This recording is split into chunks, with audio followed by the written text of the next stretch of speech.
Vipassana centre Jamdoli धमनिले में हूँ पिछले 10 दिन से और 3 दिवसीय शिविर लगने वाला है। ये आवास और ये एक तरह से कहें भोजनालय जिसे मेस भी कह सकते हैं। और ये पूरा आवास दिखाई दे रहा है और ये जगह है जहाँ पर साधक समय 10-15 मिनट जब मिलते हैं तो यहीं वॉक करते हैं। तो मैं इस फुलवाड़ी को देख करके, एक सफ़ेद फूल देख करके मुझे याद आया कि इसके बारे में फूल का परिचय देने के बाद धमनिले का परिचय और विपश्यना केंद्र में किस तरह से क्या होता है, किस तरह से हरियाली होती है। पिछली बार हमने धमथली में आपको भौगोलिक परिचय दिया था। यह है घूमने की जगह। जब 10-5 मिनट का वक्त मिलता है, 1 घंटे की साधना में साधक बैठे हैं।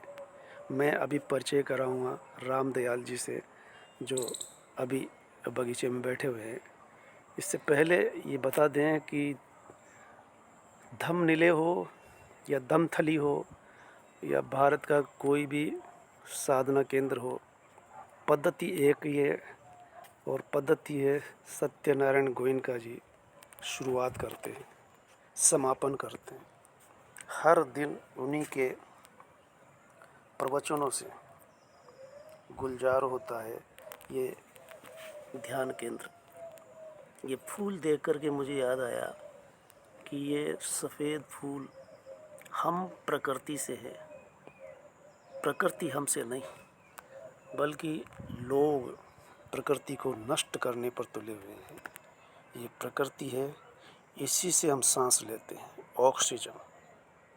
और यहाँ पर सांस का ही महत्व है। विपश्यना ध्यान केंद्र सांस पर केंद्रित करना, ध्यान स्थित करना सिखाता है। और 10 दिन का ये शिविर लगता है। 10 दिन साधक के रूप में, धर्म सेवक के रूप में मैंने सेवा दी और अब 3 दिवसीय शिविर लगने जा रहा है। इसी 3 दिवसीय शिविर में आज फिर लोग साधक दूर दूर से आएंगे, राजस्थान के कई ज़िलों से और देश भर के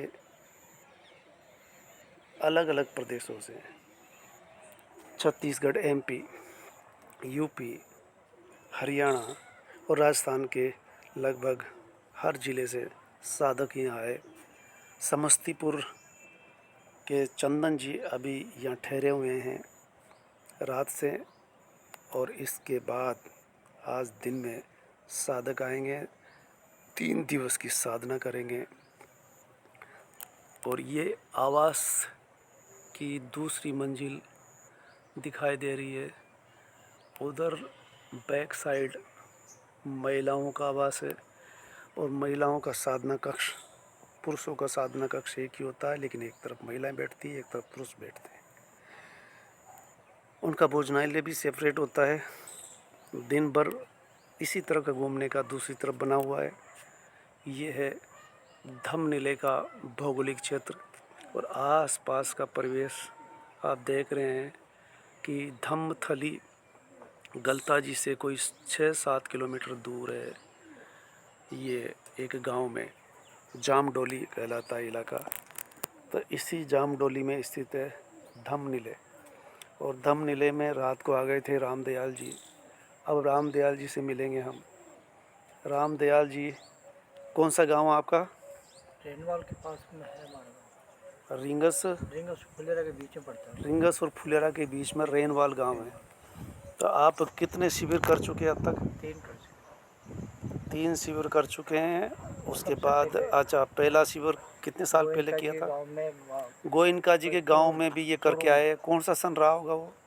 आज से 6 साल पहले। नहीं, 2012 में। अच्छा, उनके गांव में गए। गाँव में हाँ, उनके समय की बात थोड़ी है, बाद की बात है। बाद हाँ, तो गोयनका जी के द्वारा ये शिविर की मूल अवधारणा स्थापित की गई है। उन्हीं के गांव में भी इन्होंने पहला शिविर किया था। 6 साल पहले। फिर गलता जी में फिर ये धम्मथली में इन्होंने दूसरा किया, वो कब किया? अभी पिछले साल ही। पिछले साल किया था दूसरा। और तीसरा और एक दिन का वो गुरु पूर्णिमा पर आए थे, वो किस जगह हुआ था? यही पे। दमथली में। हाँ।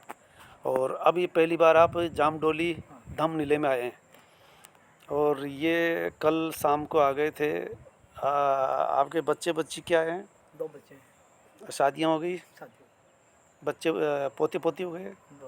हाँ, होते। और अब आप साधना करते हैं, सुबह शाम करते हैं, हाँ। घर पे भी करते हैं? अच्छा अच्छा, तो पूरा समय मिल जाता है। हाँ। साधना में आने के बाद आपको क्या लगता है, क्या परिवर्तन आ रहा है? नहीं, अच्छा है, बहुत अच्छा।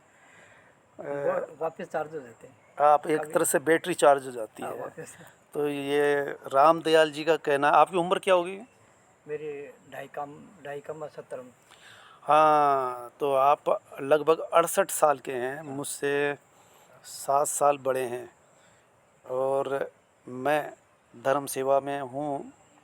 और ये साधना करेंगे 3 दिन की, फिर ये वापस लौट जाएंगे। तो इस तरह से आज पुष्कर आया था, लेकिन तबीयत नरम होने से नहीं गया। पुष्कर जाना था लेकिन जा नहीं पाए। कब की बात है ये 3 साल हो गया। अच्छा, 3 साल पहले की बात है। और इस टाइम में भी मेरे साथ ही थे, मेरे वो पावटा से वो एडमिट है CKS हॉस्पिटल में, वो साथ आ रहे थे, लेकिन वो एडमिट हो गए, उसके लीवर में गड़बड़ हो गई, उल्टियाँ चालू हो गई, वो नहीं आ सके। हाँ, तो कल एक उनसे मिल करके CKS हॉस्पिटल में, और फिर मैं यहाँ आया। तो आपको वो साल में तो 1-2 शिविर कर ही लेने चाहिए आपको। हाँ। क्या व्यस्तता रहती है जो आप बहुत सालों बाद आते हो? नहीं, घर से ऐसे क्या काम करना पड़ता है आपको? नहीं, काम तो कुछ नहीं करता मैं। काम कुछ भी नहीं करते, पर साधना में यूँ कहा जाता है, हर शिविर में बताया जाता है कि साल में एक शिविर करना चाहिए, और एक नया अनुभव मिलता है। एक धर्म सेवा करनी चाहिए। अच्छा। तो आपकी धर्म सेवा भी नहीं हुई? हाँ, नहीं। नहीं हुई। तो धर्म सेवा के लिए हर शिविर में यहाँ बताया जाता है, उसका भी एक महत्व है। ठीक है। तो लगता है अगली बार आप धर्म सेवक के रूप में आएंगे। बिल्कुल। यूँ कहा जाता है कि ये जीवन में हम जिंदगी भर कंकर पत्थर ही जोड़ते हैं, बिल्कुल धर्म से मैं जरूर बोलूँगा। और सार्थक काम है ध्यान। हाँ, अगर हम ध्यान करते हैं तो इसका मतलब है कि कुछ कर रहे हैं। ठीक। अब बाकी दुनियादारी की जो चीज़ें करते हैं लोग, कर ही रहे हैं, दौड़ रहे हैं, पैसा कमा रहे हैं, महल बना रहे हैं, लेकिन वो सब कुछ यहीं रह जाता है, और ज़िंदगी भर आदमी अशांत रहता है। यहाँ शांति मिलती है।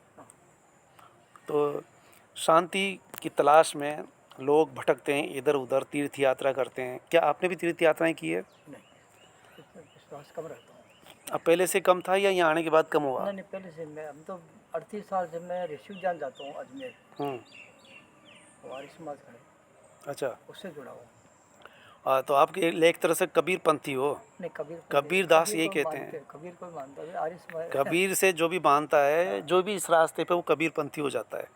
पंथ मानी रास्ता।